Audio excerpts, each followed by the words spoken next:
Assalamualaikum warahmatullahi wabarakatuh. Alhamdulillah rabbil alamin. Allahumma shalli ala Muhammad wa ala ali Muhammad. Pemirsa Khilafah News dimanapun Anda berada, salam jumpa kembali bersama dengan saya Aziz Rohman di program Kabar Petang edisi Sabtu 9 Juli 2022. Insya Allah beberapa menit ke depan kami akan menemani Anda mencermati dan menelaah berita paling menarik dan paling populer hari ini bersama narasumber yang kompeten di bidangnya dan tentunya dari sudut pandang Islam. Baiklah pemirsa, inilah Kabar Petang selengkapnya.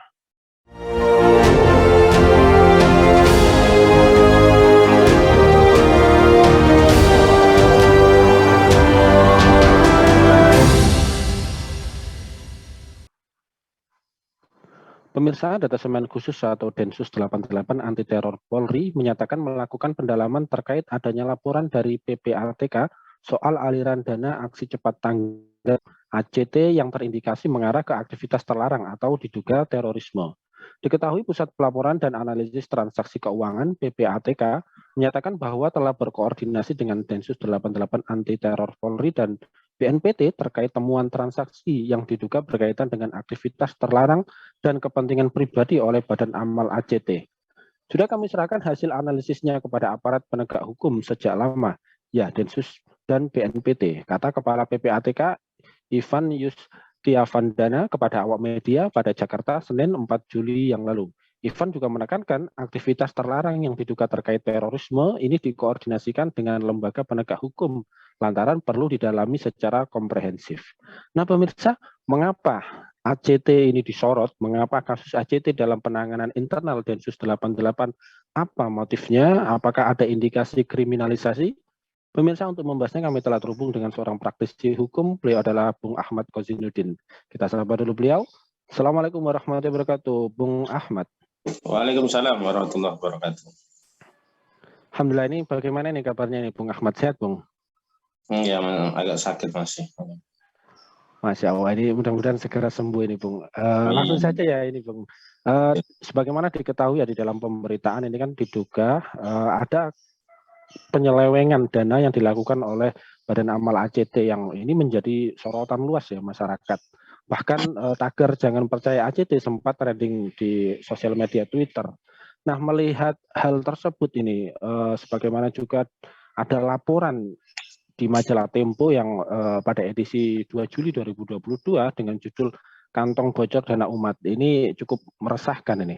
Nah, menurut Anda nih, Bung Ahmad ini, mengapa ACT ini disorot oleh media ini? Bisa penjelasannya ini? Ya, yang pertama saya menulis mempersoalkan apa yang dilakukan oleh PPATK Pusat Pelaporan Analisis dan Transaksi Keuangan yang terlalu dini begitu menyebut bahwa ada transaksi yang dianalisa terkait dua hal ya. Yang pertama transaksi terkait kegiatan terlarang, dan pertama transaksi kepada kegiatan individu tertentu, dan itu yang kemudian diteruskan kepada BNPT dan juga Densus 88 yang akan ditindaklanjuti lebih lanjut gitu. Kemudian Mabes Polri menyatakan sedang melakukan kegiatan full bucket ya, pengumpulan bahan dan keterangan terkait temuan dari PPATK. Saya kira ini sudah keluar dari tupoksinya ya. PPATK itu memang punya tugas untuk menganalisis transaksi keuangan, dan kemudian memang hasil analisis tadi rekomendasinya diteruskan kepada aparat berwenang. Tetapi tidak ada satupun kewenangan yang diberikan oleh undang-undang kepada PPATK untuk mempublikasi temuannya itu kepada masyarakat. Apalagi temuan-temuan tadi kan temuan yang sifatnya baru informasi sepihak, belum diklarifikasi oleh pihak-pihak terkait. Dan bahkan hari ini saya membaca BNPT Ahmad Nur Wahid juga menyampaikan bahwa ACT itu bukan termasuk kategori organisasi yang masuk kategori core terduga teroris begitu. Dan dengan demikian ya, apa yang kemudian disampaikan oleh PPATK itu punya tendensi, dan tentu saja ini melanggar asas praduga tidak bersalah. Kenapa demikian? Karena kemudian opini yang berkembang itu seolah-olah ACT itu adalah lembaga yang jadi bunker untuk pembiayaan kegiatan terorisme, dan yang kedua lembaga yang tidak kredibel, tidak amanah, sehingga manfaat atas pengelolaan dana yang dilakukan oleh ACT itu lebih banyak untuk kepentingan pribadi. Ini kan sejalan dengan apa yang diberitakan Tempo, dan apa yang diberitakan Tempo juga bukan berdasarkan temuan baru, semacam hasil daripada wawancara Ahyudin, dan kita bisa patut menduga bahwa asas daripada keterangan Ahyudin itu kan mantan petinggi ACT yang sekarang tidak menjabat lagi, itu kan konflik internal saja gitu. Kemudian berkembang menjadi hal-hal yang dimanfaatkan, dieksploitasi untuk menakut-nakuti umat pada dua hal. Yang pertama, umat akan ditakut-takuti bahwa seluruh kegiatan lembaga sosial, lembaga donasi untuk kepentingan keumatan seolah-olah pada akhirnya akan diselewengkan untuk kegiatan-kegiatan terlarang. Dalam hal ini adalah kegiatan yang terkait terorisme. Kita kan masih ingat dulu masalah kotak amal yang dikaitkan dengan Jamaah Islamiyah saja kan dibesar-besarkan oleh BNPT, dan atas pembesaran berita yang kotak amal akan dilakukan kegiatan untuk terorisme itu kan kemudian menjadikan umat itu saling curiga. Seolah-olah kalau mau ngisi kotak amal itu khawatir jangan-jangan untuk terorisme. Padahal di tengah kebutuhan kita, pemberdayaan umat, rasa kesetiaan umat, rasa empati umat untuk ikut tanggung jawab bersama terhadap berbagai problematika kemanusiaan dan keumatan itu sangat dibutuhkan. Termasuk di dalamnya adalah aktivitas filantropi dalam bentuk kesetikawanan dengan menyisihkan atau mengalokasikan sebagian harta umat ini untuk kegiatan sosial dan kemanusiaan. Yang kedua, akan menimbulkan semacam rasa curiga dan tidak percaya, termasuk syakwa sangka kepada, bukan hanya kepada ACT, pada seluruh lembaga donasi sosial, lembaga keumatan yang menghimpun dana umat untuk kegiatan-kegiatan keumatan. Seolah-olah semua lembaga-lembaga tadi adalah lembaga-lembaga yang menyeleweng, ya, yang tidak menggunakan amanah anggaran dari umat untuk kepentingan sesuai dengan apa yang diperuntukkan, tapi disalahgunakan untuk kepentingan pribadi, menumpuk kekayaan dan sebagainya. Ini kan muncul framing ini dari misalkan gaji yang ratusan juta, fasilitas yang wah, dari mobil dan seterusnya. Nah, saya juga melihat apa yang dilakukan kepolisian selama ini kan sebenarnya sudah menyimpangi KUHAP, dan apa yang dilakukan oleh PPATK itu lebih jauh lagi, lebih menyimpang daripada aturan hukum. Misalkan begini, kepolisian itu biasanya hanya melakukan ekspos perkara kalau sudah sampai proses penyidikan. Artinya sudah ada tersangkanya. Dan itu pun sebenarnya saya pernah komplain. Kenapa? Karena di dalam prosedur KUHAP, ya, Kitab Undang-Undang Hukum Acara Pidana, tidak ada satupun perintah undang-undang baik kepada kepolisian untuk menyidiki perkara umum, bahkan kepada Densus 88 untuk menyidik perkara terorisme, untuk melakukan ekspos kepada publik, ya. Kenapa? Karena itu justru menjatuhkan, ya, kredibilitas orang-orang yang masih dalam status terduga atau tersangka. Padahal di dalam hukum itu dikenal asas presumption of innocence, praduga tak bersalah. Dan harusnya tugas penyidik itu adalah menghadirkan tersangka di muka persidangan dan kemudian membuktikan lewat dakwaan jaksa apakah orang yang diduga melakukan suatu tindak pidana terbukti atau tidak. Nah, baru setelah ada vonis pengadilan, bolehlah kemudian diekspos, misalnya si fulan itu ternyata terbukti melakukan tindakan ABC dan seterusnya begitu. Nah, pada kasus ini kan yang terjadi ada penghakiman, ya, penghakiman terhadap ACT dan juga terhadap lembaga-lembaga semisal gitu. Dan apa yang dilakukan oleh PPATK lebih jauh lagi, karena kasus ini, ya, belum penyidikan, bahkan belum penyelidikan, bahkan masih tahapan full bucket. Full bucket itu belum ada kasus, belum ada peristiwa. Maka BNPT pun mengatakan, ya, bahan-bahan yang diberikan oleh PPATK itu sifatnya bahan-bahan intelijen. Yang namanya bahan intelijen itu bukan bahan pro justisia, tidak boleh diketahui publik. Nah, ketika ini dibocorkan kepada publik, maka ada kuat dugaan, ada, ya, motif jahat terhadap pengungkapan, ya, apa yang disebut sebagai analisa oleh PPATK itu kepada publik, terutama pada dua aspek temuan, yakni terkait adanya penyimpangan, ada anggaran yang digunakan terkait organisasi atau kegiatan terlarang, yang kedua terkait penggunaan untuk kepentingan individu. Nah, padahal kalau kita bicara ACT, ya, itu kan menghimpun dana umat, bukan dana negara, bukan keuangan negara. Jadi tidak masuk kategori korupsi, jadi bukan anggaran negara yang dikelola. Nah, pertanggungjawaban ACT itu memang kepada umat. Nah, akhirnya dampaknya biasanya adalah kepercayaan umat, apakah mereka masih percaya menyalurkan donasi mereka kepada ACT atau lewat lembaga donasi yang lain. Tapi tidak kemudian negara ikut-ikut ngacak-ngacak begitu, nggak ada dasarnya gitu loh. Nah, kalaupun ada, nah, tindakan melakukan ekspos terhadap temuan-temuan, ya, terkait peristiwa itu hanya bisa dilakukan setelah terbukti di pengadilan, bukan baru bahan-bahan yang sifatnya masih data intelijen sebagaimana disebutkan oleh BNPT, itu kemudian diumbar kepada publik. Kalau sudah begini kan ini kan sama saja sudah memvonis ACT, dan dampaknya bukan hanya pada ACT, kepada seluruh lembaga-lembaga donasi yang punya core yang sama juga akan mendapatkan dampak. Dampak buruk apa? Dua hal. Tadi pertama dampak ya, praduga publik ya terhadap kegiatan donasi ya, lembaga sosial itu dikhawatirkan ya untuk membiayai kegiatan yang terlarang, dan karena ini yang menangani Densus ya yang terlarang tadi ya terorisme gitu.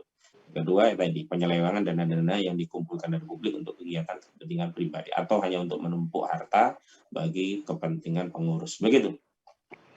Ya, baik Bung, jika menurut Anda ini ada indikasi untuk motif jahat begitu ya terhadap ACT ataupun lembaga-lembaga sejenisnya yang lain.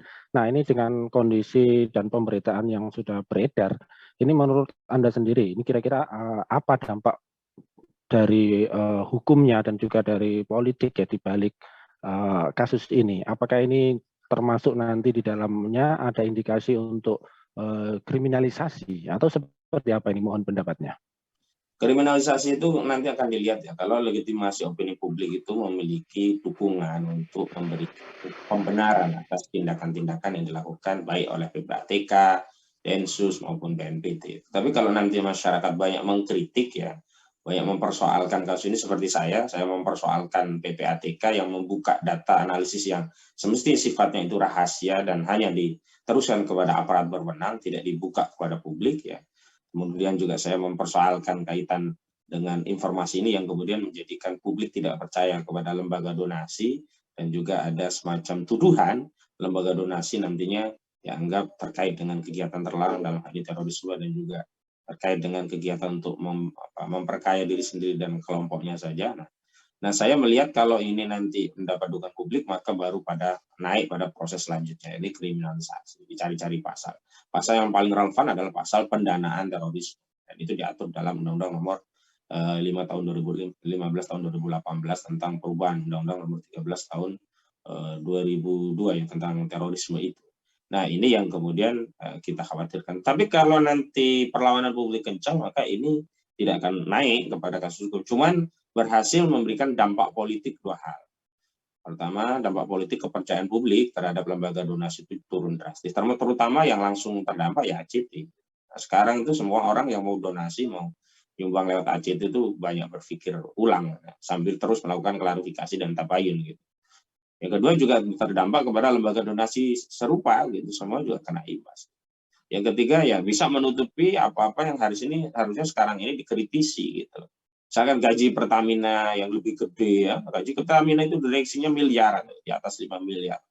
Kemudian komisaris di atas 3 miliar gitu. Itu semua harusnya lebih mendapat perhatian karena itu uang dari pajak rakyat, jelas punya kewenangan itu dari aparat penegak hukum. Juga kita dilupakan dengan terakhir ada sekitar 70-an, 73 kalau nggak salah triliun PMN ya, penyertaan modal negara untuk sejumlah APBN. Nah, ini kan jadi hilang dari kritikan publik. APBN, bukan APBN, maksudnya BUMN ya.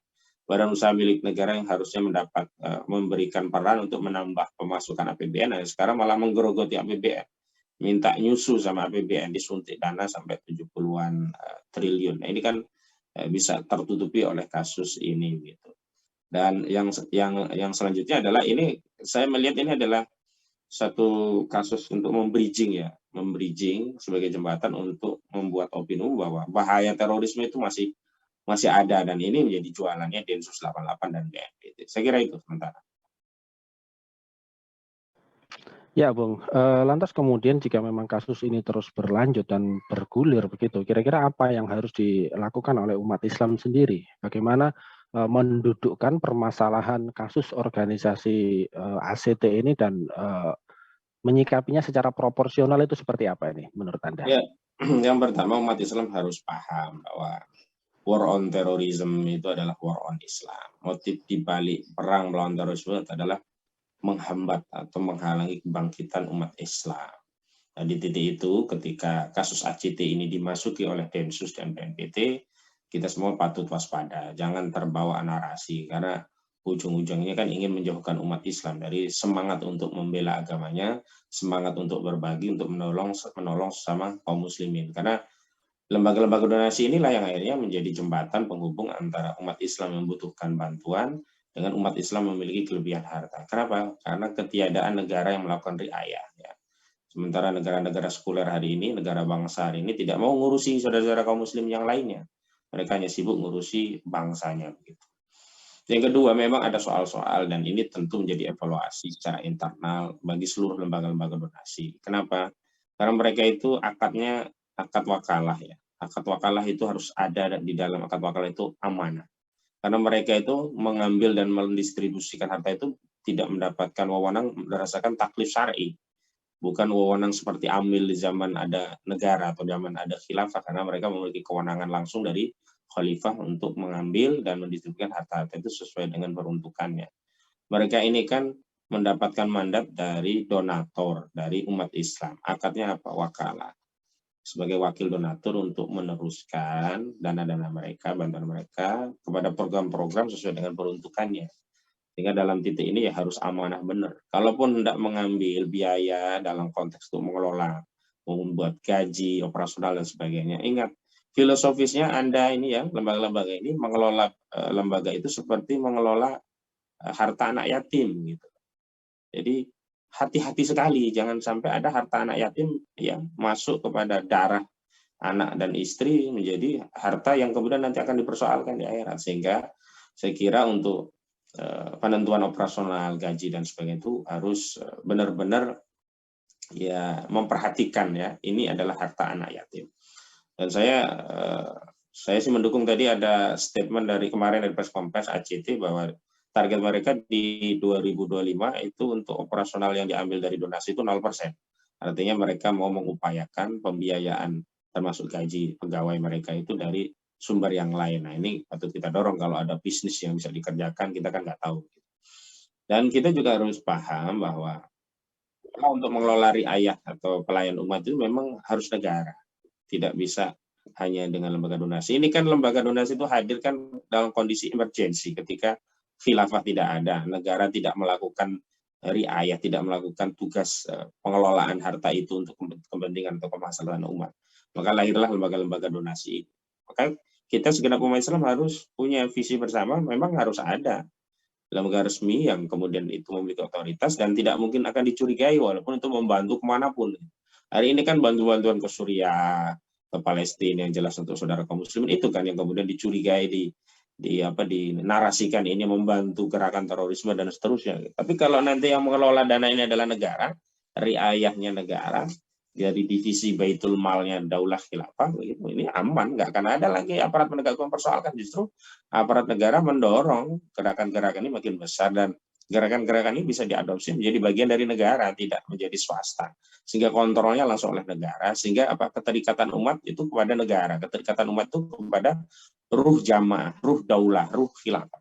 Nah, dari sini yang kemudian saya kira kita umat Islam jangan sampai melupakan visi penerapan Islam secara kafah, yaitu dengan hadirnya daulah khilafah, sehingga fungsi-fungsi riayah, fungsi layanan sosial ini semuanya bisa diadopsi oleh negara dan semua putra terbaik anak bangsa itu bisa terlibat untuk memberikan berbagai potensinya untuk negara, untuk umat, tanpa lagi merasa khawatir mereka akan dikriminalisasi. Jadi begitu. Ya, baik. Terakhir, Bung Ahmad ini, dengan berbagai macam dinamika terkait dengan kasus ini, kira-kira apa pelajaran yang bisa diambil oleh umat Islam untuk kasus ACT ini? Yang pertama beginilah, saya kira siapapun yang ada di lembaga sosial, kalau ada konflik internal, cukup selesaikan internal. Tidak perlu kemudian dibawa keluar. Ini kan persoalan sebenarnya asalnya internal, kemudian dimanfaatkan oleh pihak eksternal sehingga jadi meluas begitu. Akhirnya yang dihantam bukan lagi individu atau pengurusnya, tapi justru umat Islam, kepentingan umat Islam. Jadi dan kalau ada konflik internal, ada hak yang belum tertunaikan. Filosofinya begini, hak itu bisa kita lepaskan, tapi kewajiban tidak bisa kita tinggalkan. Kewajiban kita bersatu, kewajiban menjaga kesatuan kaum muslimin, kewajiban menjaga atau melindungi aib sesama itu adalah satu yang tidak bisa dihindari. Sementara hak kita misalkan ada hak kita yang tidak ditunaikan, ada rasa yang menurut kita kurang pas, itu bisa kita lepaskan. Nah, itu yang pertama. Jadi harus punya sikap negarawan gitu. Jadi apa? Mengutamakan kepentingan umat, ya, kepentingan kaum muslim itu di atas kepentingan pribadi kelompok dan golongan. Yang kedua memang ya perlu ada satu mekanisme yang walaupun mekanisme tetap diterapkan karena faktornya adalah ada otoritas lain yakni negara yang tidak menyukai, dalam hal ini negara sekuler yang tentu saja tidak menyukai kegiatan aktivitas donasi keumatan ini. Tapi di sisi yang lain harus ada mekanisme agar internal itu punya mekanisme audit, mekanisme pertanggungjawaban sehingga tentramlah ya umat ini ketika mau menyalurkan dana bantuan. Dan yang paling penting tadi filosofis dalam mengelola ya lembaga-lembaga donasi itu mereka mengelola harta anak yatim. Jadi hati-hati benar mengalokasikan pembiayaan untuk operasional, hati-hati benar mengalokasikan pembiayaan untuk gaji karyawan termasuk direksinya harus hati-hati benar. Sebatas bisa untuk melakukan kegiatan itu saja sudah. Jangan sampai kemudian itu jadikan ajang untuk kesempatan meningkatkan harta kekayaan. Ini yang juga harus kita koreksi. Yang ketiga, kita jangan sampai terbawa oleh narasi densus, narasi yang ini berkaitan terorisme. Umat Islam harus tetap ya punya jiwa kesetiakawanan sosial yang tinggi, ya, semangat untuk bersedekah, semangat untuk zakat, infak, sodako, membangun, membantu saudara, terlepas saudara kita itu ada di Indonesia ataupun di luar negeri, baik di Palestina, Suriah, dan yang lainnya. Kenapa? Karena kita semua diikat dengan sabda Nabi, al-muslimuna akhul muslim, la yatslibuhu wa la yuslimuhu wa la yahtun. Karena kita saudara, ya kita harus saling menolong. Dan ikatan persaudaraan kita itu bukan karena kesukuan, kebangsaan, tapi karena akidah Islam. Sepanjang saudara-saudara kita itu berakidah Islam, dimanapun mereka berada, yang kita punya kewajiban untuk menolong. Jangan sampai di akhirat nanti ya kita kaya raya, punya banyak harta, ada saudara kita kelaparan, kemudian di akhirat kita didakwa. Kita tahu saudara kita itu dalam kondisi kesusahan, perang dan sebagainya, tapi kita diam. Kita menggenggam harta kita, wah ini bahaya nanti di akhirat. Dan yang terakhir tentu jangan sampai lupa ada visi bersama yang harus kita realisir agar proses-proses pelayanan atau riayah umat ini bisa maksimal dan tidak ada lagi kekhawatiran akan dikriminalisasi. Ini hadirnya satu institusi negara yang memang punya fungsi untuk melakukan riayah su'unil ummah bi ahkam syariah, yakni daulah khilafah. Karena itu visi daulah khilafah itu harus menjadi visi bersama umat Islam agar upaya kita untuk menolong saudara-saudara kita kaum muslimin di belahan bumi yang lain itu bisa maksimal. Jadi kalau ada saudara kita di Palestina, jadi menolong kita bukan hanya kirim obat, kirim makanan, kirim bantuan, tapi juga kita bisa kirim tentara untuk membebaskan Palestina dari penjajahan Israel. Kenapa? Karena kita punya negara. Hari ini karena kita tidak punya negara, tidak punya khilafah, ya sedapat mungkin bisanya kita bisa mengirim bantuan, makanan, obat-obatan, dan seterusnya. Tapi itu juga tidak boleh kita tinggalkan, karena bagaimanapun itu adalah upaya maksimal yang hari ini bisa kita lakukan. Tapi yang terakhir tadi, jangan sampai lupa ya, visi-visi antara tadi jangan sampai membuat kita lupa ada visi utama, yakni untuk menegakkan khilafah, karena khilafah itu yang punya fungsi melakukan riayah su'unil ummah. Demikian. Ya baik Mas Jawa, ini luar biasa di penjelasannya ini. Syukran wa jazakumullahu khairan katsiran kepada Bung Ahmad Kozinudin atas pencerahan dan penjelasannya. Terima kasih juga telah hadir di Kabar Petang pada edisi kali ini. Insya Allah nanti kita ketemu lagi dan di lain kesempatan. Semoga segera sehat, segera sembuh sehingga bisa beraktivitas lagi. Assalamualaikum warahmatullahi wabarakatuh, Bung Ahmad Kozinudin. Waalaikumsalam warahmatullahi wabarakatuh. Pamit ya. Baik, pemirsa. Ya, silakan. Baik pemirsa, demikianlah Kabar Petang pada edisi kali ini. Semoga Anda mendapatkan banyak manfaat dari acara kami. Jangan lupa saksikan kami besok di jam dan channel yang sama. Dan jangan lupa juga like, comment, share, subscribe, serta klik tekan tombol loncengnya agar tidak ketinggalan update terbaru dari Khilafah News. Karena hanya di sinilah Anda akan mendapatkan informasi aktual, terpopuler, dan tentunya dari sudut pandang Islam. Terakhir kami juga mengucapkan kepada seluruh kaum muslimin ya selamat untuk berhari raya Idul Adha 1443 Hijriah. Mudah-mudahan umat Islam bisa segera bersatu sehingga penghinaan terhadap kaum muslimin tidak terjadi lagi. Akhirnya saya Aziz Rahman beserta seluruh kru yang bertugas undur diri. Wassalamualaikum warahmatullahi wabarakatuh.